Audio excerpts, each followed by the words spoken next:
A Revolução Industrial, ela aconteceu há pouco ou há muito tempo? Pouco. Historicamente há pouco tempo, correto? Não tem 300 anos. Ela impactou o mundo, mudou o mundo, mas em termos históricos, como eu já expliquei para vocês, é um acontecimento recente. Baseado nisso, uma pergunta tem que ser feita. Precisa ser feita. Professor, peraí. A humanidade existe há 3 milhões de anos. A Revolução Industrial aconteceu praticamente ontem. Como é que os seres humanos faziam então para produzir as coisas antes das fábricas, antes da Revolução Industrial? Isso é uma pergunta fundamental, porque essa pergunta, meus amigos, nos ajuda a entender transformações no mundo do trabalho, que é uma coisa tão importante.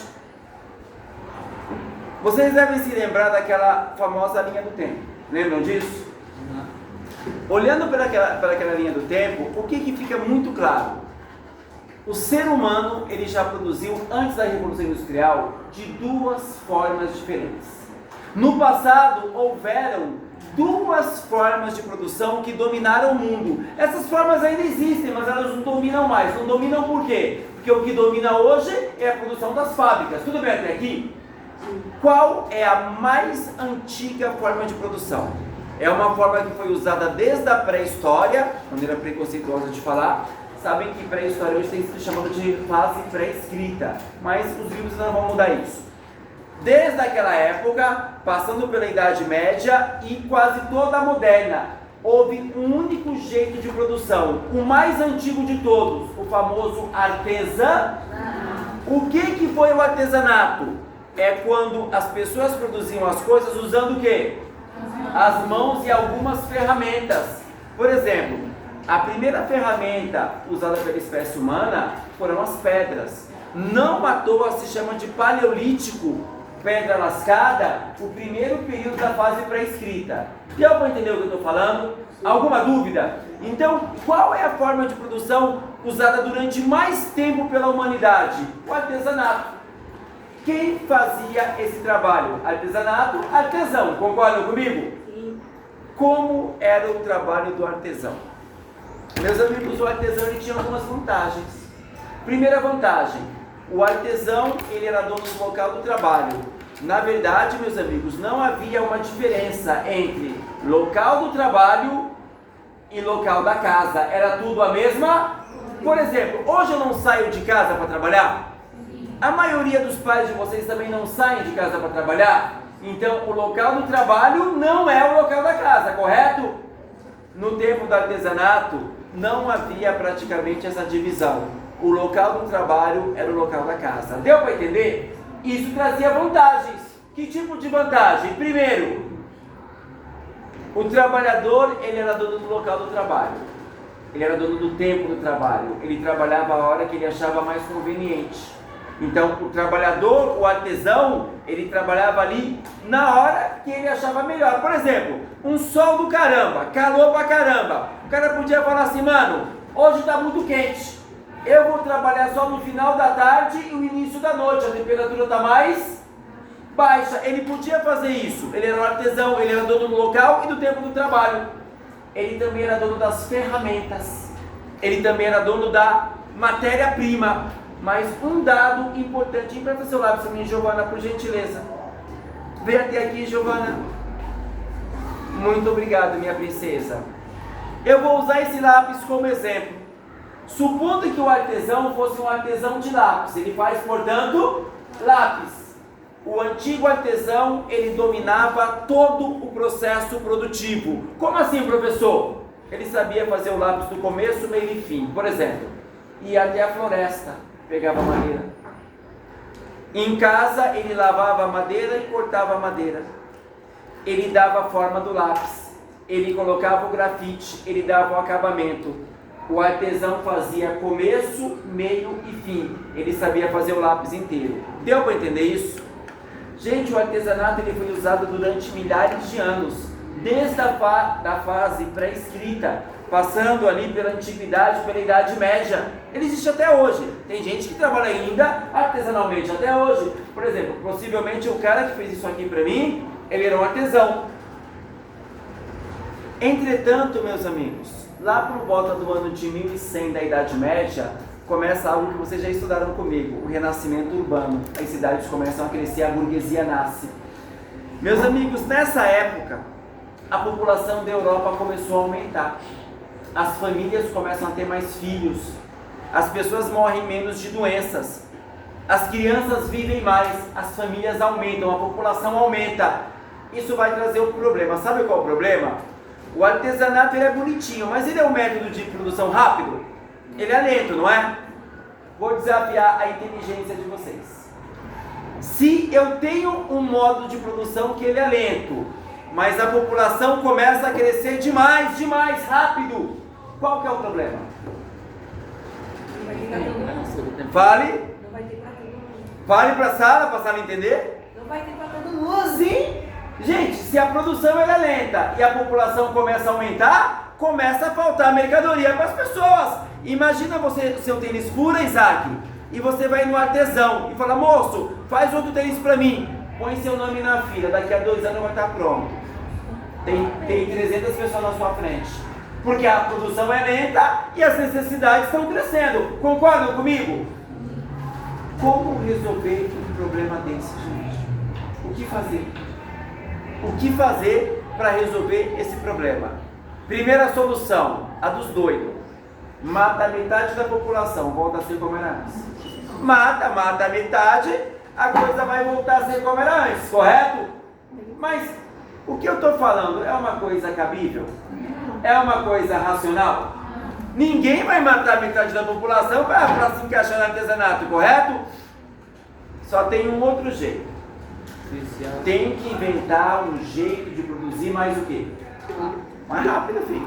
Você tem que inventar uma outra forma de produção que seja o quê? Mas não tem as máquinas, não tem as fábricas ainda. O que vamos fazer? Chamar as pessoas para trabalhar mesmo.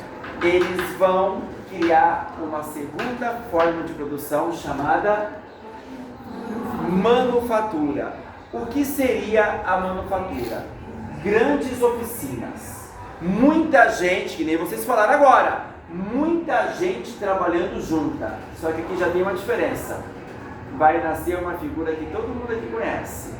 O patrão, o dono da manufatura. Muita gente trabalhando junto. Muitos de vocês podem falar, professor, mas peraí, então a manufatura é uma fábrica. Todo mundo num prédio trabalhando junto é uma fábrica. Errado. Uma manufatura ainda não é uma fábrica. Alguém nessa sala poderia me dizer por que uma manufatura não é uma fábrica? Porque não tem máquina. Fala! Fale alto! Tá certo, fala alto. Porque não tem o quê? Não tem máquinas. O justo reconhecimento, por favor. Parabéns, cara, parabéns. Gente, o nome já fala. Manufatura. É muita gente trabalhando, mas ainda usando o quê? Mãos e ferramentas. Então você não tem uma revolução industrial, é quando as máquinas vêm, aí é fábrica. Não é o caso. Você tem o artesanato, a manufatura é algo que está entre o artesanato e ainda as fábricas que vão nascer. Deu para entender? Na manufatura trabalha muita gente.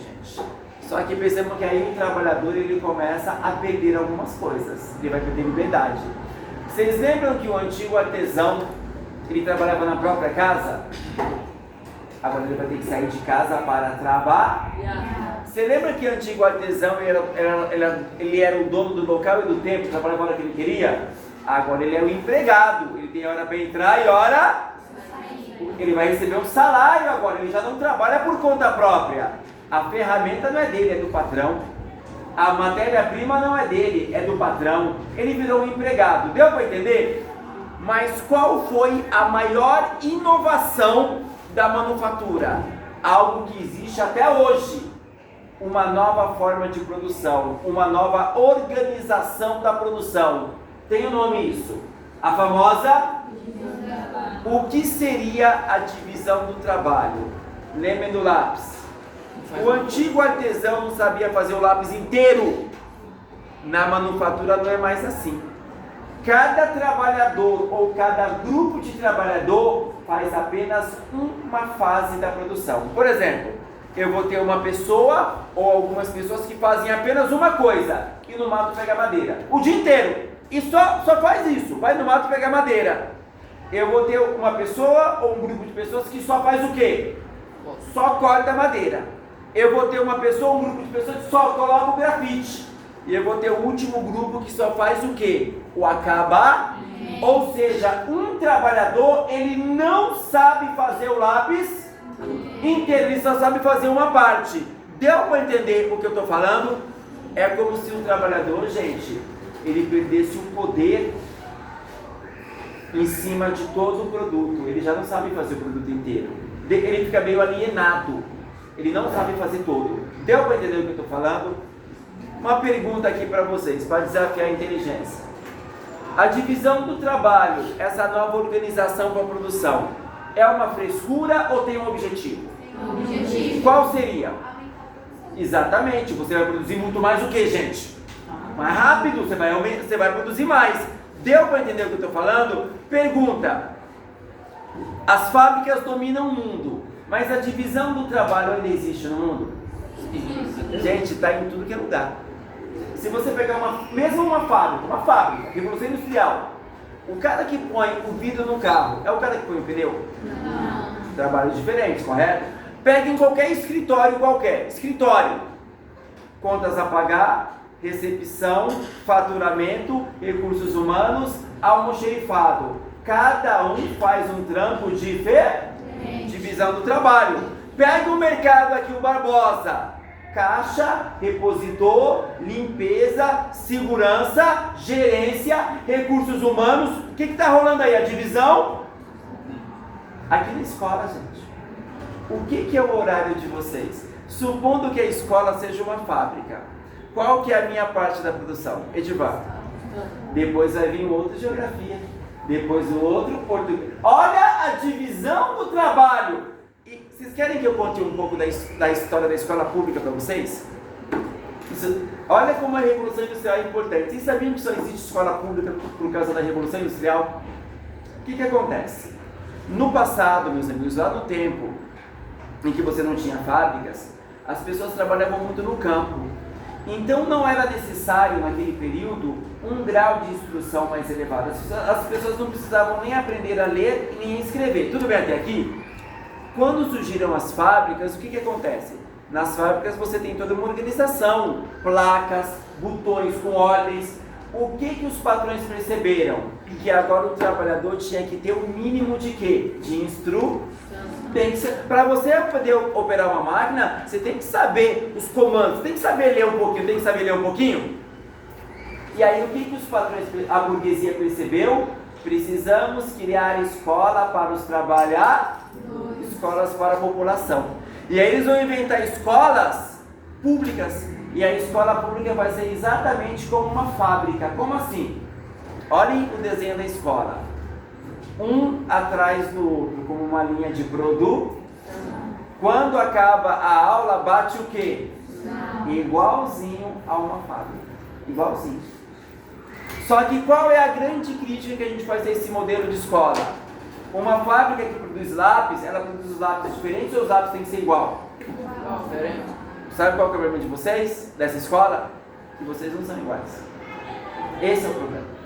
Cada pessoa tem um talento diferente, cada pessoa tem uma aptidão diferente.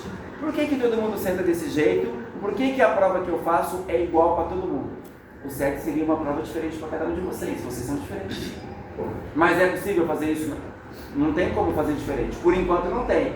Mas eu sonho que um dia isso possa acontecer. Alguma dúvida, senhores? Voltando para a matéria. Quais as formas de produção antes da Revolução Industrial? Artesanato, o mais antigo, e depois a manufatura. Quem criou a divisão do trabalho? O artesanato ou a manufatura? Hã? A divisão é do artesanato ou da manufatura? Qual que é mais rápido? O artesanato ou a manufatura? Qual que é o mais antigo? O artesanato ou a manufatura? Senhores, muitíssimo obrigado pela atenção de vocês. Que hora que bate o sinal? Já tenho 10 minutos. Podemos ainda trabalhar algumas atividades. Pode desligar para mim.